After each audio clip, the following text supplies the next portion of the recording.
All right, hello everybody. Let's go for another video. Last video left off with putting on the shaft collars and the axle and the handle and things like that. Let's go ahead and move to the top of the box. Let's put on some rod guides. Let's put on some follower rods, and let's see where we get to in this video. Okay, so let's go up to place. Let's go ahead and find the well, I found follower rods. Let's go ahead and dump 2 of those in there. So let's dump 1, 2 in there. And we still need to find the guides. Okay, I think I called them rod guides, so I think they're lower. Hopefully you guys won't have as much stuff as I do. And let's dump 2 rod guides in there, okay? All right, so let's put the rod guides in first. Here's what we're going to do. We are going to click constrain. We are going to choose mate. We are going to click the outside of this circle right here with the inside of this circle, okay? We are going to hit apply. If yours goes in upside down, all right, do not sweat it. You're going to do this exact same next step, and it will fix it, okay? Which is going to be called flush. You're going to flush this top face with this. Now, if yours went in upside down, all you have to do when you click flush is rotate this, click on the face you'd be seeing down here, which will be opposite of this, click flush on it, and then go click the top, and it will turn it over for you, okay? Let's do the next one. Let's choose mate. Let's click here. Let's hit apply. Let's click flush. And let's place it in there. All right. As you can see, this does spin around. When we try to make these, obviously we try to make them straight. For now, don't worry about that. We will actually fix that later. Okay, but we're not worried about it quite yet. All right. The next thing that we are going to do is we are going to start putting in some follower rods. Okay, anytime you're working with square shapes, you have to constrain 2 faces of the actual rod with 2 faces of the inside of the hole. Okay, this can get a little confusing. I'll go slow with this step so you guys understand it. I'm going to click constrain. I'm going to click a face of this rod. So let's say I choose this top face. I'm going to click any face within the hole. So let's say I choose this back one because it's the easiest one for me to see. So I click it. Okay. I hit apply. All right. Even though it looks stupid, I still do it. I go ahead and close out this window and I drag this out. Okay. Then the last thing you need to do is you need to pick another face. Well, you know you've already done the back one, so we can't choose that.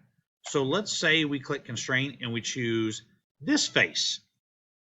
Well, this time we have to be selective with which face we choose in the hole in orientation to the first face that we have chose. So if we're choosing this face, we know it's this face in here that we kind of can't see right now. So if I click on this corner of my cube, watch this. It turns it exactly.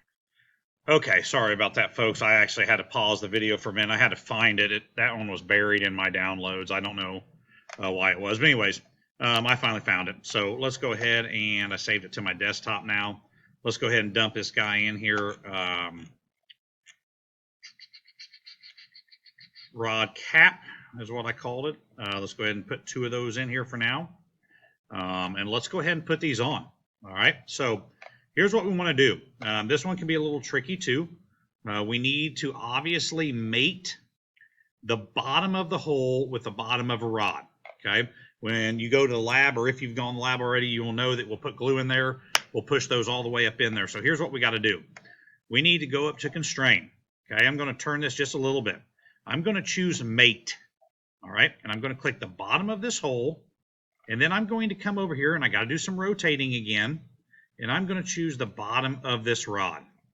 Okay. I'm going to move it just so I can look at it. I'm going to hit apply. All right. I'm going to close out for just a second. Now, as you can see, it mates to the bottom, but it's still movable because just like the rod guides, we need to constrain 2 sides of this rod to 2 sides of the hole. Okay. So we got to do a lot of turning here. This can get a little confusing. Just take your time. Okay. So we want to constrain. All right, and we want to click this side of the rod, and we want to turn this so I can see this side. Okay, I want to click apply. I want to pull it off. I want to lastly constrain this side with, I apologize, I want to pull it off. I want to constrain this side with this side over here. Okay, apply. If yours doesn't look right, people, just hit the back arrow and start that step over again until you get it right. Okay, it's no big deal. All right, don't freak out. It's fine. Sometimes I click the wrong sides and I just hit the back arrow a couple times and then start over. Now, being that this is not reality, we are allowed to go ahead and drag this through like a ghosted image. Okay, so that is fine and fair to do that. In real life, we obviously know that would not happen. Okay, that would not happen. All right, so let's go ahead. I'm going to do the next one. I'll go through this one a little faster, assuming that you guys know what's going on here. I'm going to rotate it. I'm going to choose mate. I will click the bottom. Okay, and then I will click the bottom of this rod. I will hit apply. I will close out for just a second. I will rotate this again so I can see the top. I'll pull this guy out. I will go constrain. I'll do this face with this face. Apply. And then I will turn this slightly. I'm going to pull this off one more time, and then I will constrain this face over here with, can't see it right there. I got to move it a little bit. Right there. Okay, hit apply. All right, again, ghosted image. So I'll hit the home button. I can go ahead and drag this guy right on through. All right. So that right there is putting in your follower rods and the caps that go on there. Okay. The next thing that we need to do is go ahead and start putting in some cams. Depending on which cams that you actually made or that you put in your box will be the cams that you will want to put into this file. Okay, I'm going to choose a pair cam. All right, I'm going to pop that in there. I'm going to do a couple things real quick so that you guys can see this just a little bit better here. And not be confused when I first show you this. So let me put it in there again. I'm going to get rid of some of these planes, although you're going to need to turn yours on, but we'll do that together so you know what's happening here. All right, so let's put in a pair cam. There it is without the planes. And let's put in, which other one should we do right now? Let's do a snail cam. Let me see if this is the one. Nope, I don't want that one. I want this one. Okay. Let's go ahead and give this snail cam some material here. Let's give it a wood. I don't know what that one is. Let's give it wood cherry. Let me see. It's a little different, but it's not going to hurt. It's fine. Okay. Let's go ahead and put these on to the shaft, or sorry, to the axle. Let's go ahead and click constrain. Let's go ahead and choose inside the hole, dotted line 2 circles. Let's go ahead and click over here when you see the same thing. Hit apply. You can see that this will move up and down that, which we don't want. We're going to fix that here in a minute. Well, let's go ahead and constrain the snail cam. Let's get him on there too, right there, and right there. Okay, let's go ahead and hit apply. All right. Now, as you guys know, just when you did the shaft collars and handles, we're going to have to turn on some planes here. Okay, so that's why I uploaded the files that didn't have the planes on so you guys could see this. So let's see here. Let's go down to our pair cam. All right, let's go down to the origin and let's turn on the plane that runs through the center. So let's choose this one right here, the XY. Let's right click on it. Let's turn on the visibility. Okay, and let's do this. Let's get this fixed first. So what we want to do is we want to flush this plane with this plane on the axle. So let's go up to constrain. Let's go to flush. Let's choose this plane here with this plane here. Okay, now watch this. After I hit apply, as I turn this handle or I turn the shaft collar, that now moves with the axle. Okay, and that's what we want. If I don't do that, you can see like these cams just move by themselves. Okay, So let's go ahead and do the snail cam next. Let's go ahead and click on the origin. Let's find out which plane we want. I think this XY plane on this one will work out fine. Let's choose visibility. Let's go up and choose constrain. Let's choose flush. Let's flush this plane with this plane. Let's hit apply. And now what you should see is everything does move together.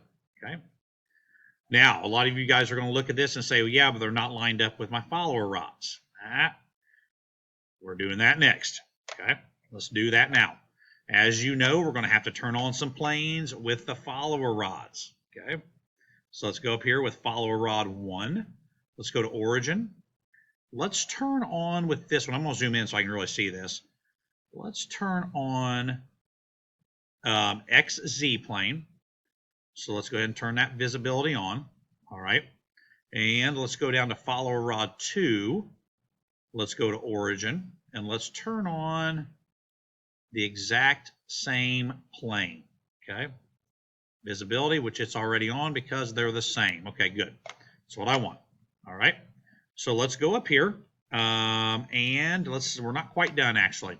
We need to turn on another plane on our cams that we're going to need for this.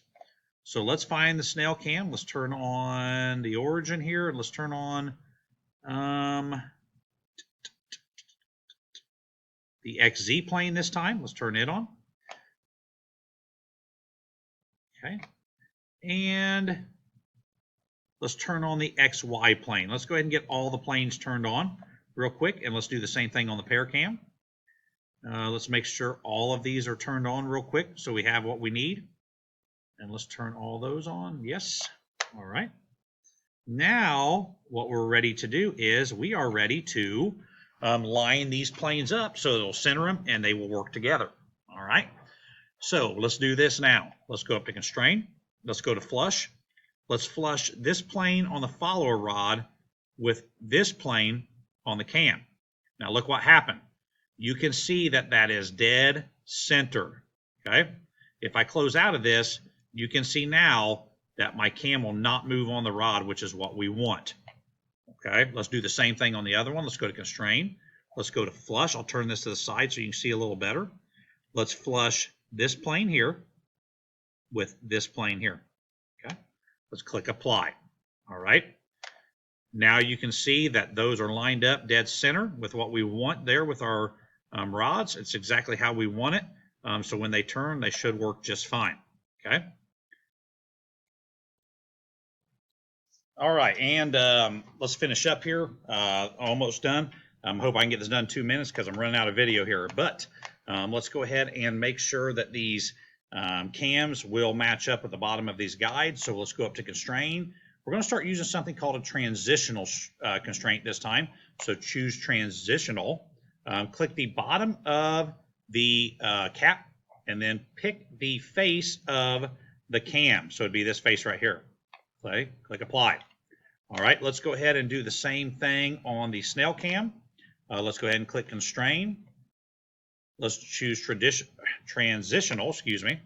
Let's click the bottom and let's click the portion of the snail cam there. Okay, let's click apply. All right, let's go back to our home view. Let's turn it this way so I can see the handle. And as you can see now, we should be able to rotate this, and we have some cams that are actually working and spinning like they should. Okay. All right. So that is how you put the cams on.